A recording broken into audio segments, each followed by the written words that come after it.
Hi ಸ್ನೇಹಿತರೆ, ನಾವು ಇಂದು ಪುಸ್ತಕಗಳನ್ನು ಓದುತ್ತೇವೆ. ಆದರೆ ಜಗತ್ತಿನ ಮೊದಲ ಗ್ರಂಥಾಲಯ ಎಲ್ಲಿತ್ತು ಗೊತ್ತಾ?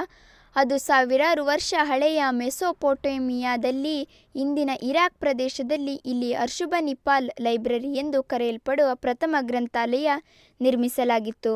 ಈ ಗ್ರಂಥಾಲಯದಲ್ಲಿ ಪುಸ್ತಕಗಳಿರಲಿಲ್ಲ, ಆದರೆ ಮಣ್ಣಿನ ತಗಡಿನ ಕ್ಲೇ ಟೇಬಲ್ಸ್ಗಳ ಮೇಲೆ ಬರೆಯಲ್ಪಟ್ಟ ಸಾವಿರಾರು ದಾಖಲೆಗಳಿದ್ದವು. ಇದರಲ್ಲಿ ಇತಿಹಾಸ, ವಿಜ್ಞಾನ, ಮಂತ್ರಗಳು, ಕಾನೂನುಗಳು ಮತ್ತು ಪ್ರಸಿದ್ಧ ಕಥೆಗಳು ಇದ್ದವು. ಅರ್ಶುಬನಿಪಾಲ್ ರಾಜನು ಜಗತ್ತಿನಲ್ಲಿ ಕಲೆ, ಜ್ಞಾನ, ಸಾಹಿತ್ಯ ಇವನ್ನೆಲ್ಲ ಸಂಗ್ರಹಿಸಬೇಕು ಎಂದು ನಂಬಿದ್ದ. ಅವನು ಬೇರೆ ಬೇರೆ ದೇಶಗಳಿಂದ ದಾಖಲೆಗಳನ್ನು ತರಿಸಿ ಸಂಗ್ರಹಿಸುತ್ತಿದ್ದ.